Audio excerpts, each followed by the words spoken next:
Kumusta mga kapadyak? Nandito na naman tayo sa isang video kung saan i-bike check natin si Skyline.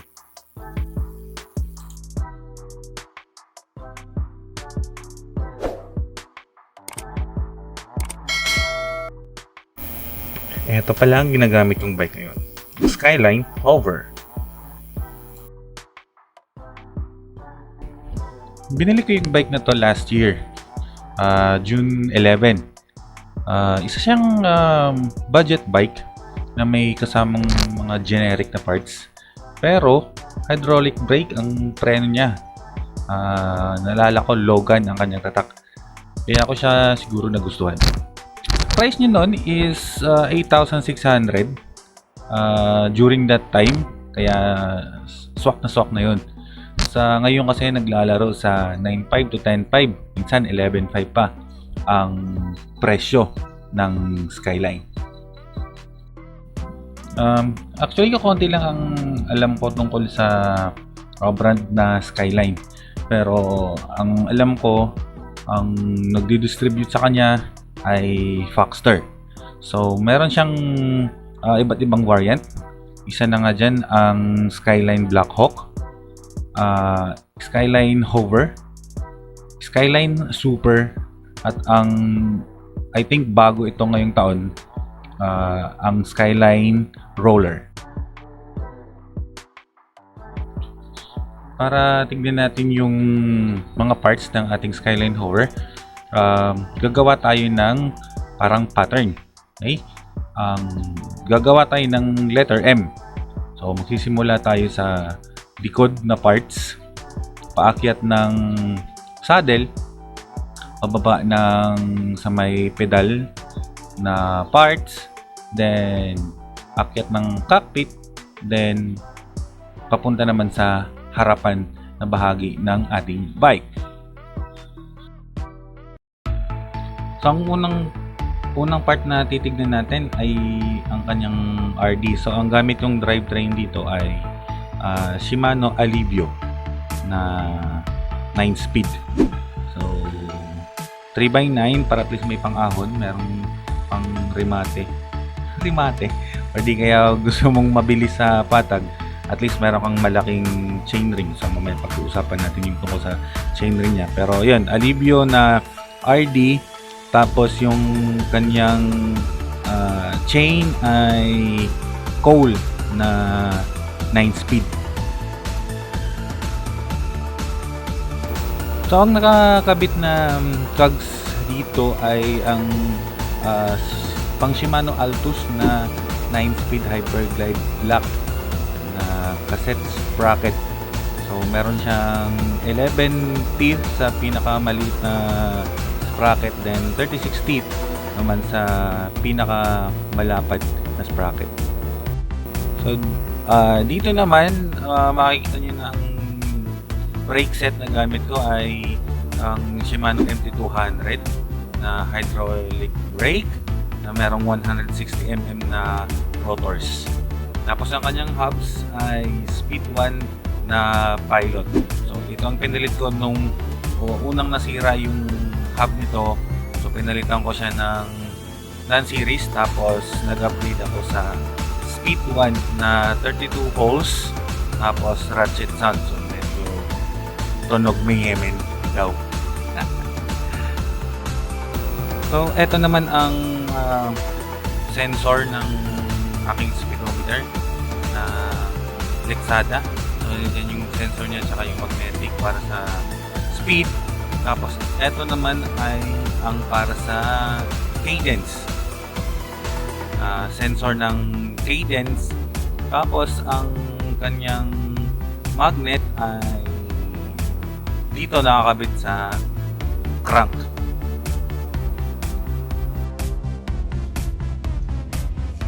Dito man banda sa may saddle na part, so ang aking saddle ay strays na medyo luma na at napupunit na nga. Ewan ko ba kung bakit napupunit yan. Tapos ang aking seat post ay Sagnit na oil slick na meron ding Sagnit na seat post clamp.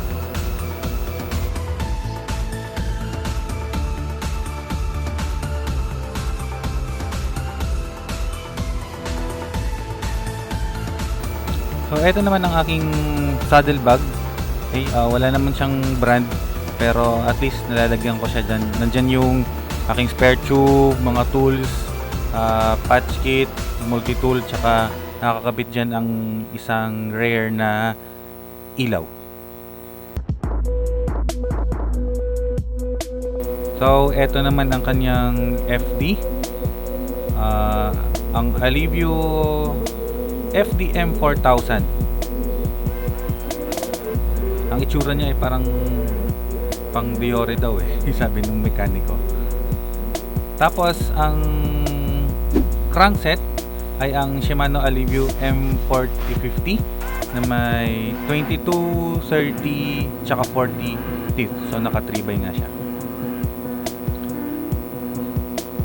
Tapos ang kanyang pedals ay Mach Zone na lightweight. Sobrang gaan yan. Kaya yan ang ginamit ko. So MZ S50. At syempre kasama sa kanyang crankset ay ang kanyang bottom bracket, ang Shimano SMBB52 na Halotech. Nilagyan ko din ng oil slick na cap para at least may paparehas yung oil slick na seat post. Tapos ito ang aking battle cage na red na in speed. Tapos ito naman ang battle cage holder na nabili ko sa Decathlon para at least meron akong isa pang lagayan ng tubig na hindi ko kailangang magbitbit ng stem bag. Although meron naman akong stem bag, pero mas maganda atang tignan kasi yan, merong battle cage sa baba ng frame. Nasa kabila naman ang aking mini pump na nakakabit siya sa battle cage. Tapos nilagyan ko lang siya ng strap para hindi siya malaglag.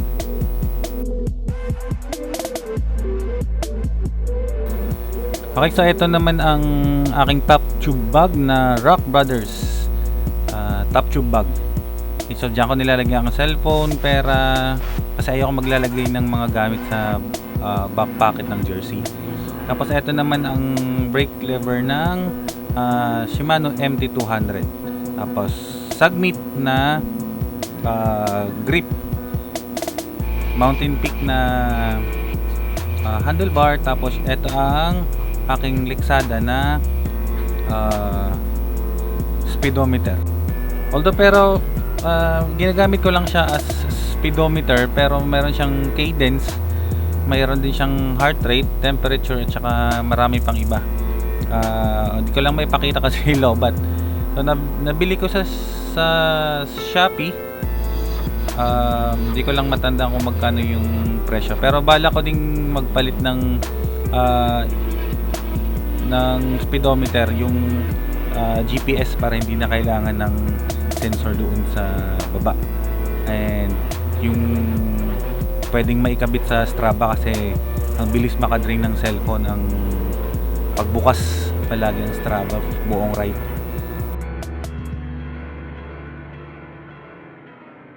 So nandito naman ang aking bell shifter, tsaka mapapansin nyo meron siyang maliit na cross or rosary. Siyempre isa yan sa pinaka-importanting upgrade ng bike. Okay, ang guidance ni bro.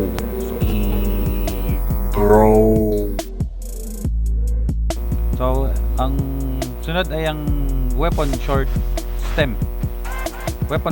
short stem. So ito yung aking stem. So pinalitan ko na yan mula sa stock na long stem. So magpalit ako ng short para at least mas maganda yung control niya. Tapos stock yung kanyang headset. Tapos yung mga generic lang na spacers na aluminum ang ginamit ko. Nga lang kulay red para at least may accent.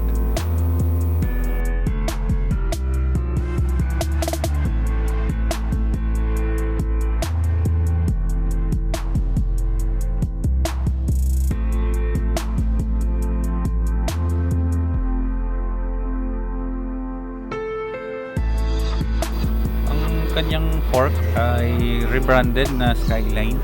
At isa pa to sa hindi pa napapalitan actually. Medyo may problema na nga. Tapos yun nga, yung kanyang hubs ay speed 1 pa din. MT200 na brake set. So nandun yung caliper niya. Winman pala ang aking tawag dito, rim set. Okay? Tapos maxi space naman ng aking gulong.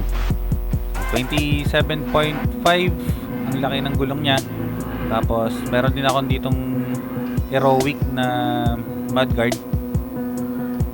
And then generic na spokes. And then internal cabling na rin pala yung kanyang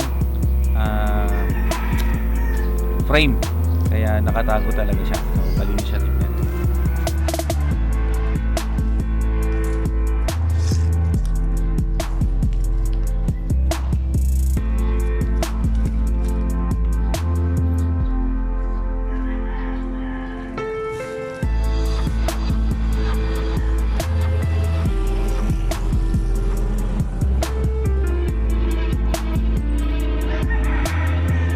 So, ayun nga ang ating bike check kay Skyline Hover. Kung hindi pa kayo nakasubscribe sa channel, please consider subscribing. Tapos i-click nyo na rin yung notification bell para mas updated kayo sa mga susunod na video. Maraming salamat at hanggang sa muli.